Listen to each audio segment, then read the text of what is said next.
Thank you very much.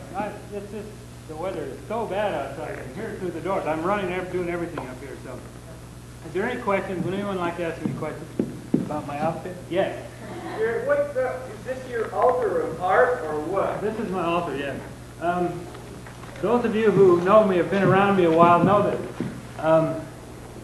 when I first started painting about 15 years ago, I was going to Arts and Crafts College in Oakland, and I remember some people discussing around the coffee table there that Andy Warhol, who's a great artist in New York, had said that painting was a business.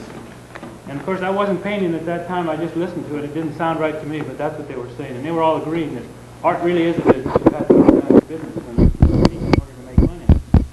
Well, when I became a painter, it was like I read about Vincent van Gogh and it changed my life. It was like St. Paul on the road to Damascus. It changed my life. It was like a new birth. And so I thought, and it's been my theme song kind of, I've said that art is a religion, not a business. And so I've made this cross, which is not really it's not a cross that you would hang Jesus on. It's a cross that symbolizes religion.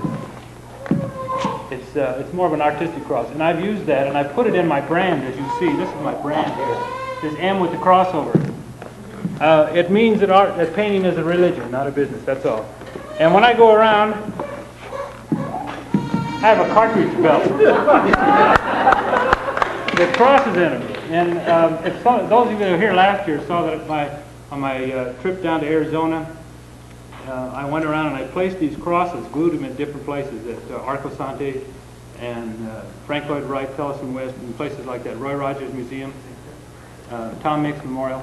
I take these little crosses and I glue them up. It's a symbol that the Maestro's been there. The funny thing, last year I went out on the road. This is the first time I've been out on the road. I was asked up to Portland to put on a Maestro Day show in Portland, which I did. And we had a great crowd. They were very enthusiastic. And when I got there, one of the things, you artists know this, I guess, is that Peter Volkos and some other people, when they talk, they're potters, and they talk about centering the clay. And it's a philosophical, Zen type of thing of centering the clay. And I said, when I get to town, I have to center myself too, but that means I go to the nearest shopping center because that's the things I know best. So as soon as I got to Portland, I went out to the Clackamas Town Center, which is the biggest center in town, and I found it all on my own, and I glued one of these crosses out there on one of the rocks. So I told everybody at Portland that I had centered myself. And the funny thing, I went out with a good dear friend of mine, and he was photographing this. He said, "We'll take pictures of you doing that." And so I was out there, and I had this on, this cartridge belt. It was all for pictures, see? And we're standing there, and I'm gluing this thing, and all at once I look around, and this policeman is driven up. You know? He's looking out the window, and he couldn't believe what was going on there.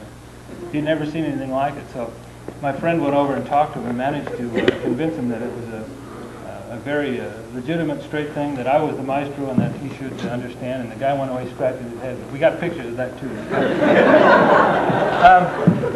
At any rate, I don't know if that answered your question, but the altar, I just happened to come across this in a junkyard, and I couldn't pass it up. It was so beautiful.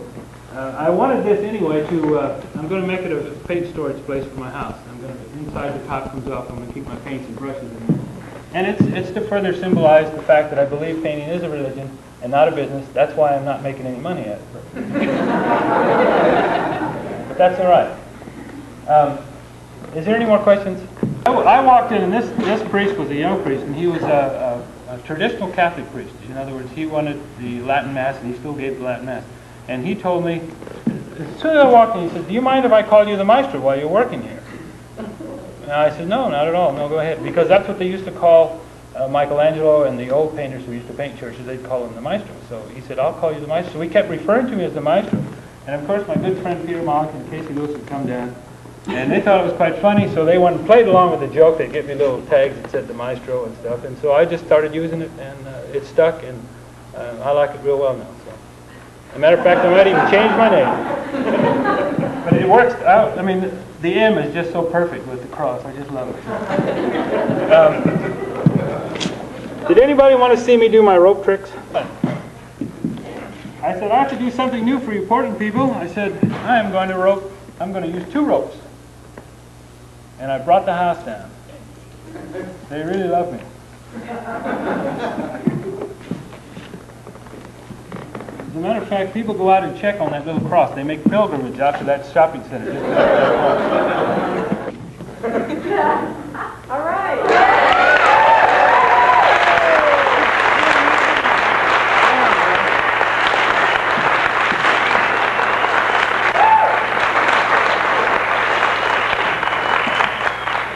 You saw that at Maestro Day V. Just tell everybody. I don't suppose Mrs. Starbuck's here tonight, is she? Mrs. Starbuck, you here? No, I guess not. This is the first one she's missed. I guess the weather is so bad. She's the one that started Maestro Day. I should tell you how that got started too. When I was painting down the church, the priest was one of these guys that kept it locked and he wouldn't let anyone in. And so I worked there pretty much, except for Peter and a few people that managed to come in and see me while I was there in the morning. But no one could come in and see me working on this painting. So my neighbor, who's is Mrs. Starbuck, and I've been great neighbors for 17 years. She said she was having a few of her friends over for lunch, and she said, I'd love to take them down to show you your church and make kind of a little religious day out of it, she said. And she asked me if I'd arrange it. So I did. I arranged it with the priest to bring in these people to see, they were all 70 and 50, 60, 70 years old who wanted to come and see me working on the church. It got started. I told some of my friends, and they said, gee, I'd like to come too, and it kind of mushroomed, and so I said, all right, I'll even show some slides, and so I said, I'll call it Maestro Day, which is how it started. It was that simple.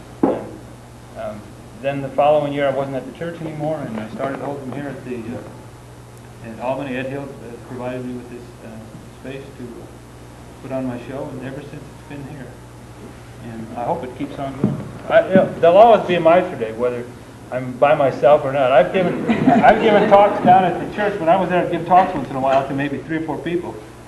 But I do it anyway because it's not the amount of people there, it's who comes. And I appreciate you coming.